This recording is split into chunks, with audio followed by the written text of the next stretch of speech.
Now to the Gospel of St. Matthew, chapter number 22. Our text verses are verses number 15 through verse 22. And the message for today is entitled, How Did Jesus Respond to Those Who Had Entangled Him in His Words? Entangle Him in His talk. All kinds of people in the world. And can you imagine folks like that try to entangle our precious Lord in His talk?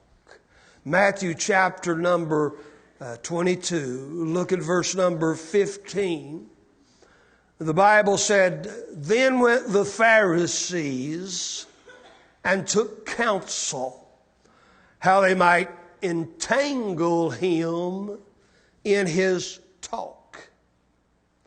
And they sent out unto Him their disciples with the Herodians, saying, Master, we know that Thou art true and teachest the way of God in truth.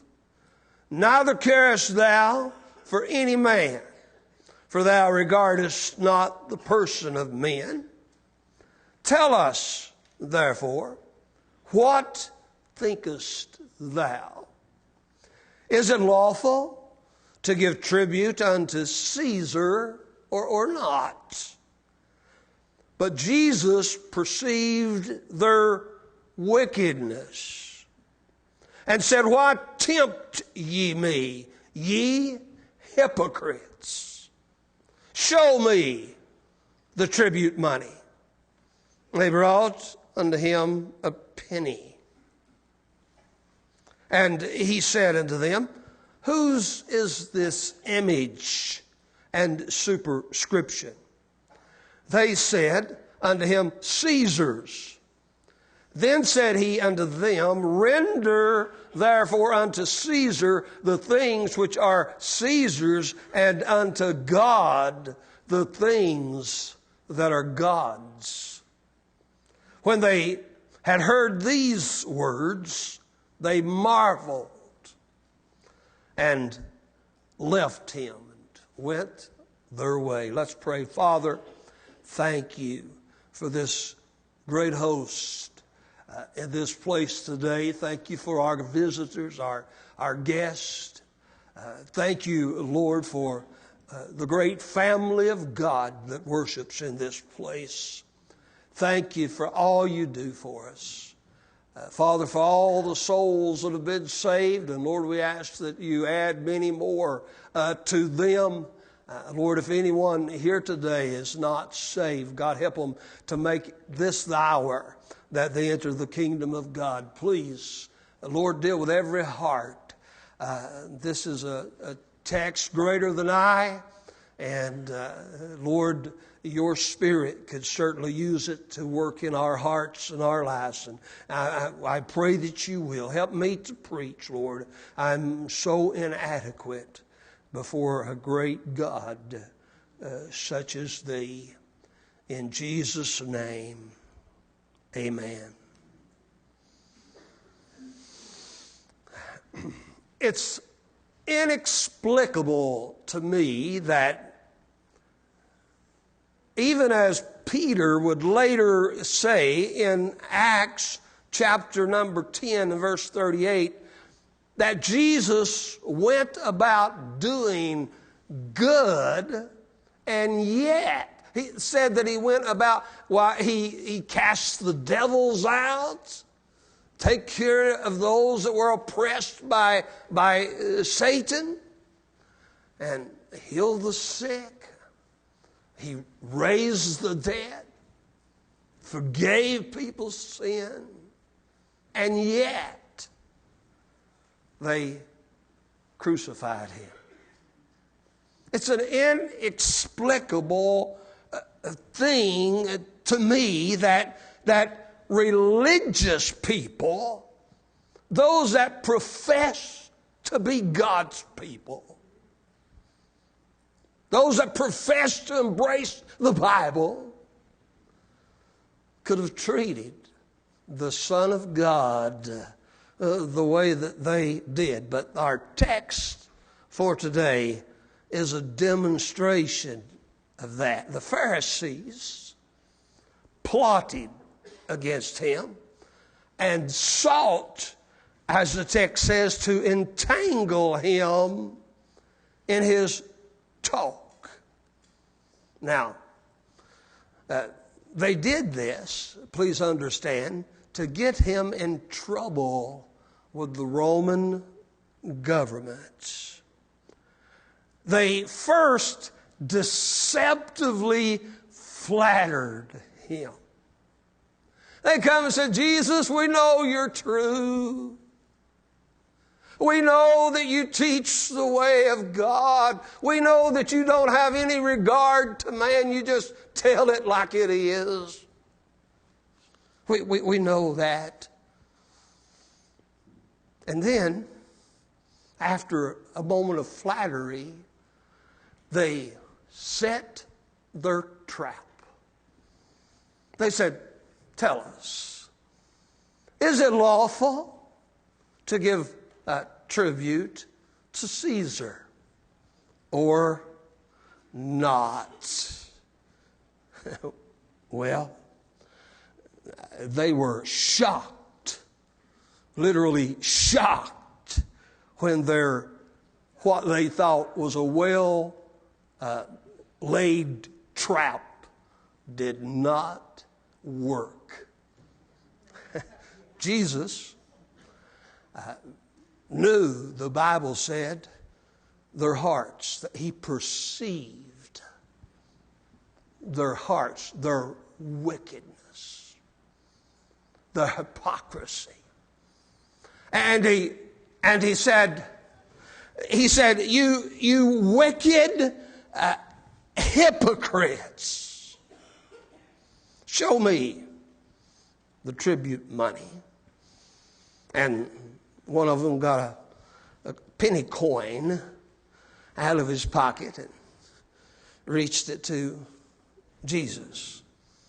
And they sure weren't expecting him to say what he did. He said, whose image and superscription is this? And they said, well, it's Caesar's.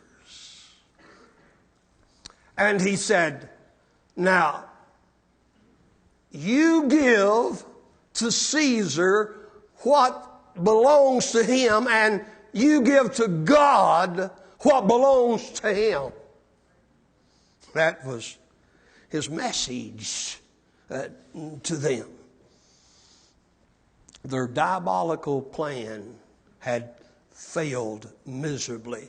And notice, they marveled. They didn't have anything else to say. They turned and walked away and went their own way. Here's my guiding thoughts for the message today. There's a motive that's wicked. Secondly, there's a message that works. And lastly, there's a me to wonder. You know, the bottom line is God always deals with me. And I've said that in the context of God always deals me in your place. He deals with you. You're the me. He deals with us. There's a motive that's wicked. Now, motive, by definition, is a reason for doing something, especially a reason that's hidden in the heart, not obvious. A motive, of course, can be either a good one or a bad one. But usually, when it comes to interactions among people, motives are to be suspect because of personal goals, personal desires. A person, you see, will want others to think the best, when in reality, in their heart, what people cannot see, they are attempting to further their own agenda. Look at the text. Then went the Pharisees and took counsel. In other words, they talked it over among themselves and took their suggestions from among themselves how they might entangle Jesus in his talk. They said, boys, we've got to figure out some way to get this guy called Jesus.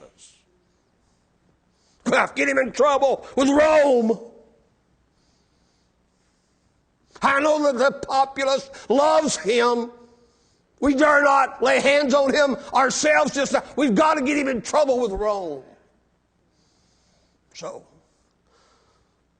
after the discussions of the council, the decision was made to set the trap that they do in the text before us. Then sent unto them their disciples. Did you know what? Usually a lot of people always get somebody else to do their dirty work. Did you ever think about that? They sent some of their disciples to Jesus. And he said, with them some Herodians. Now, those were Hellenistic Jews that were loyal to Herod, the client king of Rome. And here they go, saying, Master, we know that thou art true. Look at the flattery. You know that when you know the whole story, when you read the first verses, you know that they're corrupt and wicked to the core. They're a bunch of liars, and they come up there with guile and ill motives, and they're trying to trap Jesus in his talk. Well, we know you're a great fella. You're wiser than anybody we know.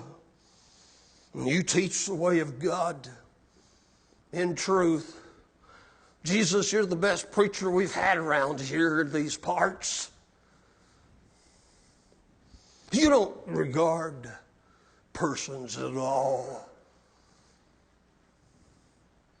And after the flattery,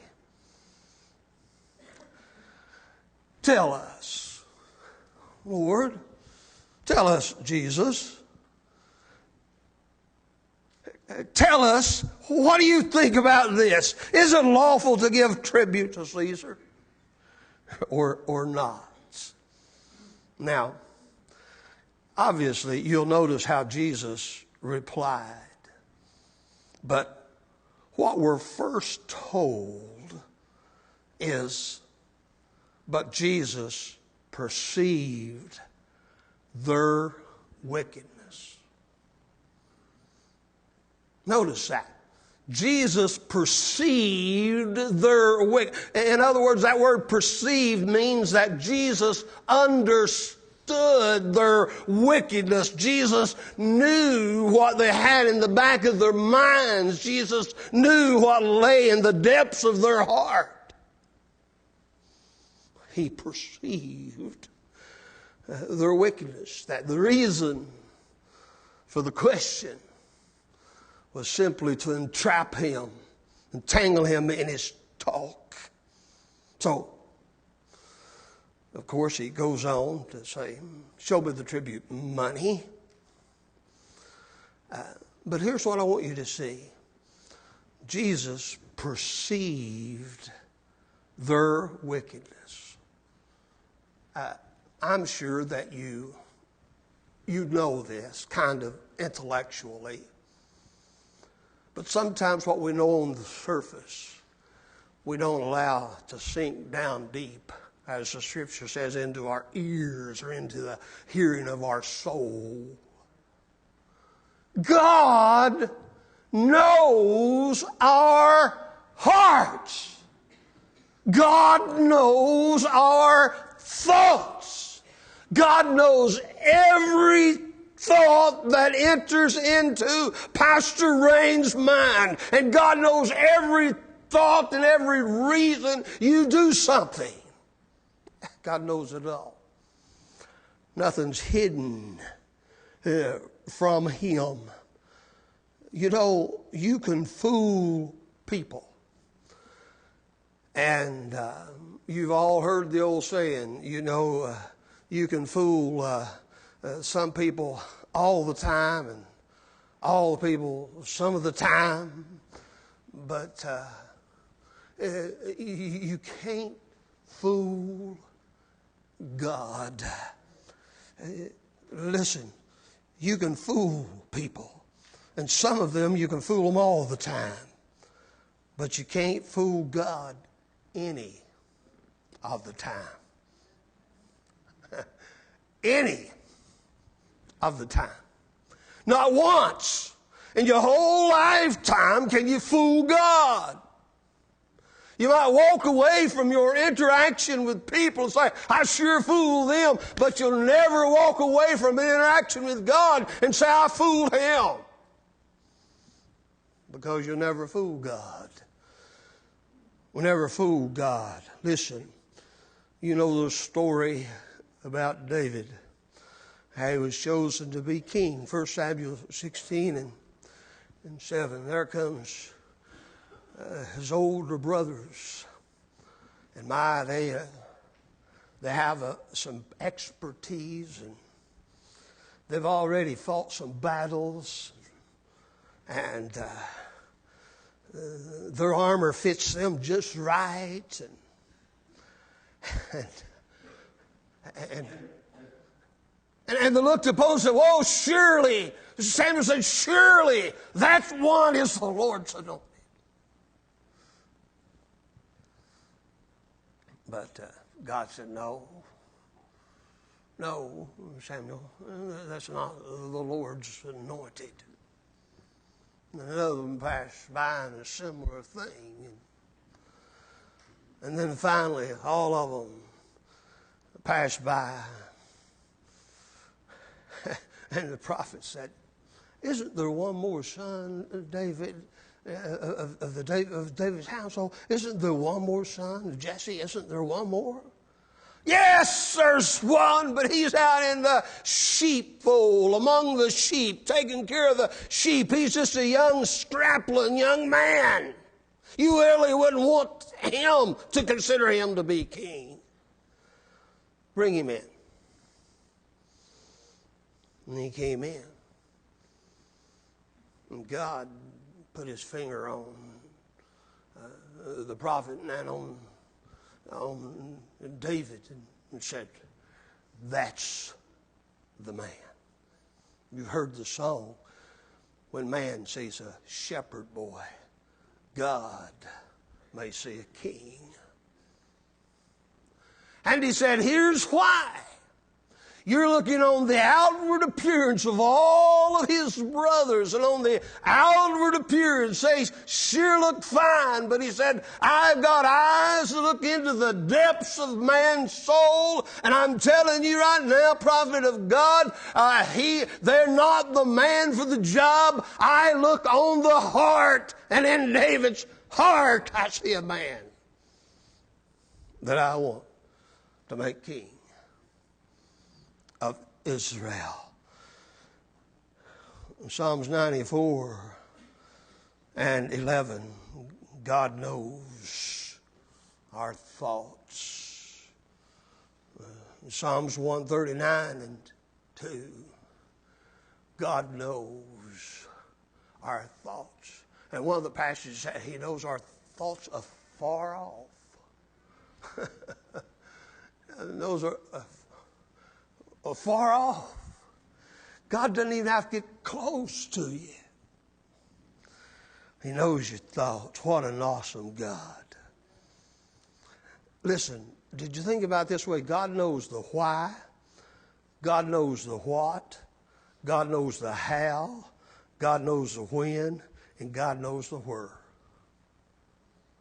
He knows all that stuff. We can't fool God. Did you know this? I've got some secrets that I'd never tell. And probably you got some secrets that you'd never tell.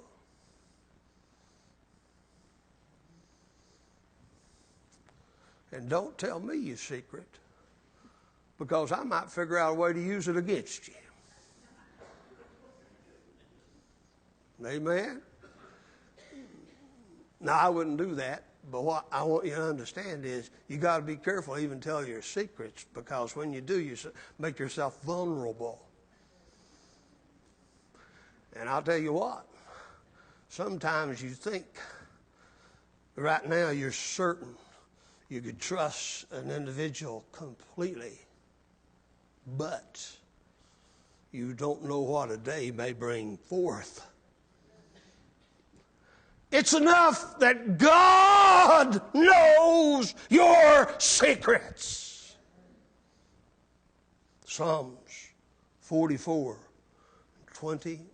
God knows my secrets. Did you ever wonder about Judgment Day? Romans 2:16 said that God will judge my secrets. Wow. We don't hold those secrets from God. And he'll judge my secrets on Judgment Day. What am I saying? Well, I'm trying to emphasize to you, there's a motive that's wicked. And God knows our hearts. God knows our motives. And one of the biggest challenges in our life is to keep our motives in line with God's will and God's word. Now, let me tell you something. Each and every one of us, we have a trouble with this motive thing, don't we? Don't we? There's a motive that's wicked. There's a message that works. Now notice the text. After the Lord Jesus Christ let them know that he knew their thoughts, he knew their hearts, he knew their wickedness. He said, why tempt ye me, ye hypocrites? And he gave them a message that works. And he illustrated it by a coin that one of them carried in his pocket. I was looking in my pocket. I don't think I have a coin. Yeah, I have a coin. And I'm about as rich as the fella that handed Jesus a penny here, because my coin's a penny too. And the Lord said, now, you've reached me your penny coin. Now, I want you to look at it. You got any more in your pocket? I want you to examine it. He said, whose picture is on that coin? Whose superscription? What's the writing there about? Well, they said, Caesar's picture's on that penny coin, on that tribute money. And the superscription's about him. And Jesus illustrated his message that works with that coin and said, now, here's a message that works, gentlemen. You give to Caesar what belongs to Caesar, and you give to God what belongs to God. Now, you see, I'm calling this a message to work, because if you stop for a moment and consider the thing, if you think about it, that's exactly what it is. It's a life message that works in all of our lives, in any circumstance we find ourselves in any nation we find ourselves in any country we find ourselves in, under any king we find ourselves serving, under any supervisor that we work for, in all the circumstances of life, there's a message that works, my friend, and it's simply this: you do your job. Listen, you serve within your circumstances, but remember, you give God what He asked for. Now, you can't always change the circumstances that you find yourself in. They were tributary to Rome, and even the coins in their pocket bore the image of Caesar. And even the superscription, the money that they carried, said Caesar's. You can't always change the circumstances you find yourself in.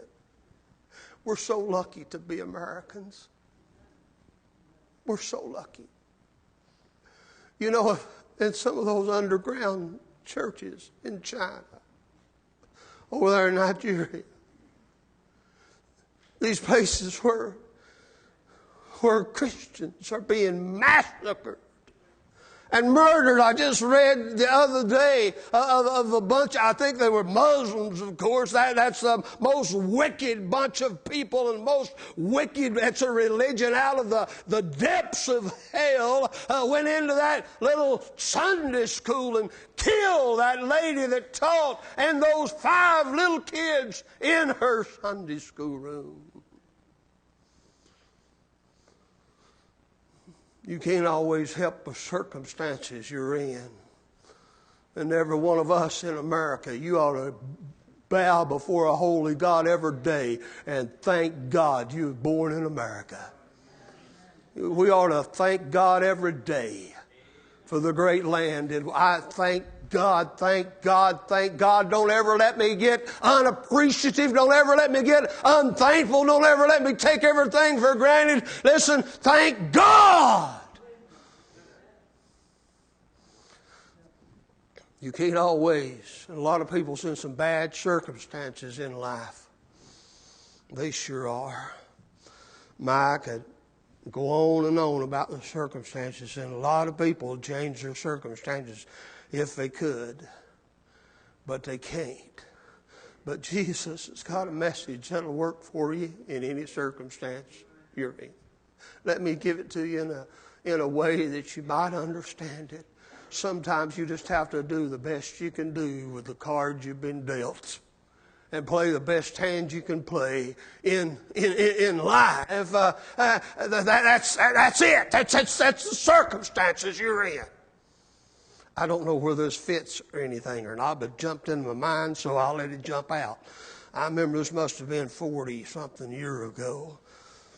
I was on a job, and a fella approached me with one of these questions. And he said, I work down here at National Distillery. How many remembers the liquor factories down there? You can still smell that booze. And he worked down there, and he had a family and had some kids. But he got saved. And then some other Christian really didn't use much wisdom about him. Scared that fella.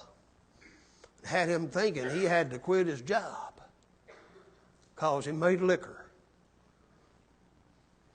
I'm glad he asked me, because I considered the big picture.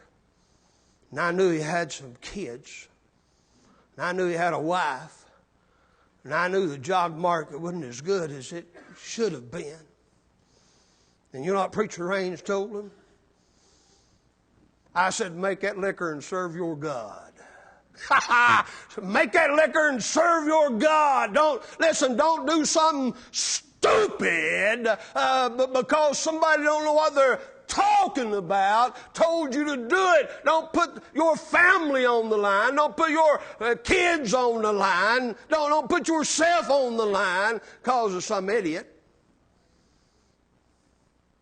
Make that liquor and go to church on Sunday, amen, and praise God. Make that liquor Monday through Friday if you have to. Now, I said, during that time, you go ahead and if you feel like you want to get out of there, look for a job and pray for a job. You see, you can get all kind of advice in life, but let me tell all you people giving advice, you better use common sense in how you give advice. And God's a lot bigger than what you think He is. And God didn't care if that fellow stirring that liquor up for another month or even a year if it took him to find another job. I don't know what. You like that? Yeah, you don't like it. It's just a story jumped in my mind. I thought I'd tell you about it. I mean, circumstances, you know, sometimes circumstances are the way they are. And the message that works is you can serve God in the circumstances you're in. You see, because God wants the heart. God wants the mind. God wants the soul. Now, if I was looking for a job, I wouldn't go look to make liquor. Are you getting the point? I mean, are you getting my point? I hope you do. If you go out and tell on me, my God. Some people ain't hardly got a lick of sense. But listen, we must, 1 Timothy 2, 1 through 2, honor the king. That's the circumstances you're in, honor the king. Pray for the king, honor the king. 1 Peter 2, honor the king, honor the king. That's your circumstances that you're in. But we must give our hearts to God. Matthew 6:33 said, seek ye first the kingdom of God and His righteousness, and all these other things will fall into place one by one. As life unfolds, you'll see them all falling in place.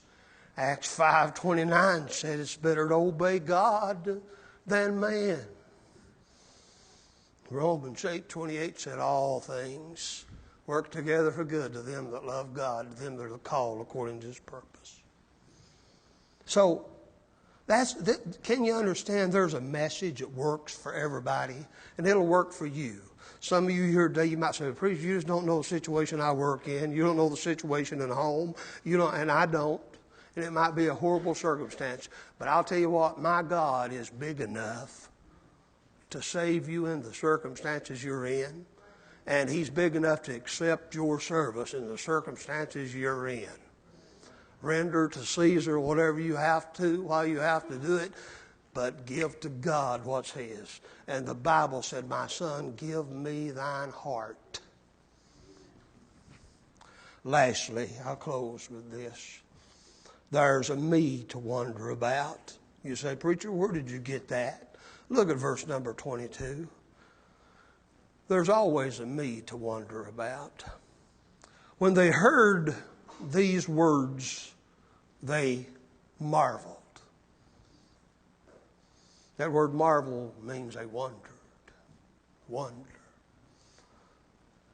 And left him and went their way.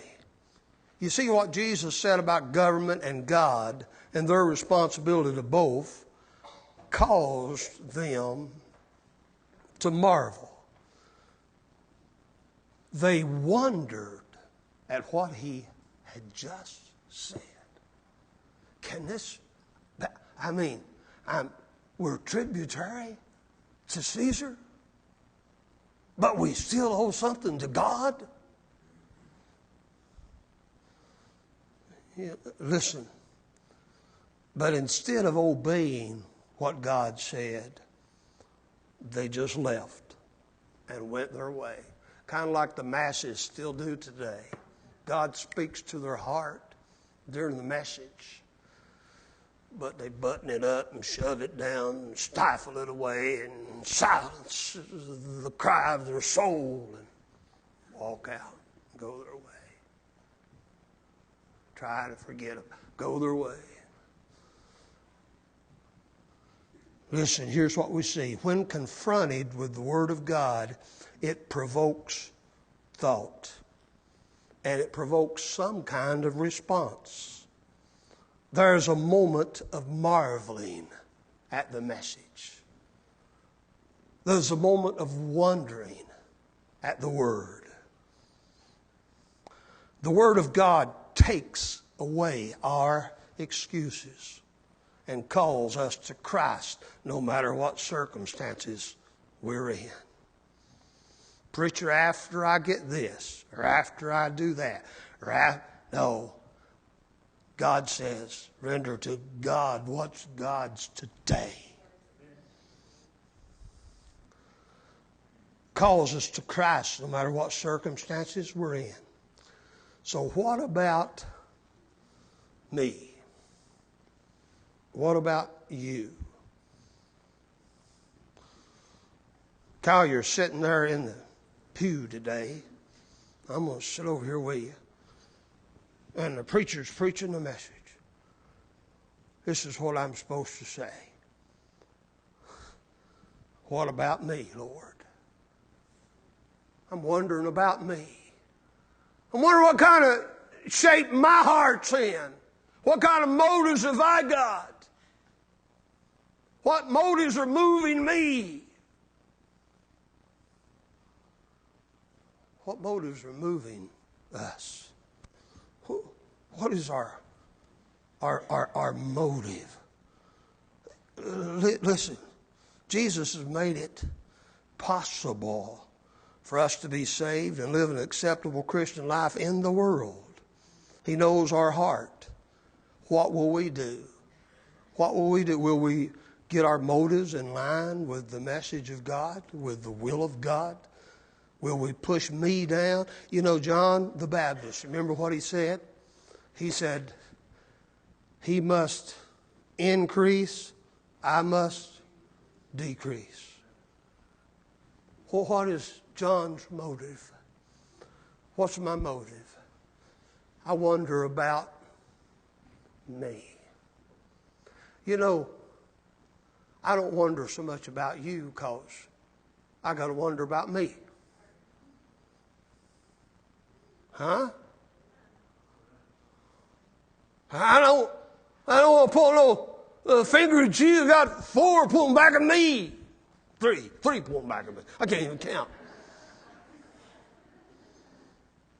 Yeah. What's the motive? Well, they sought to entangle him in his words, but they got entangled in themselves. Didn't know what to do. They wondered and walked away.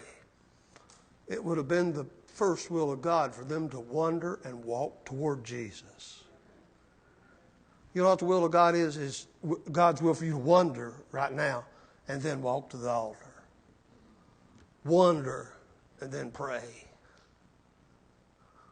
Let's stand.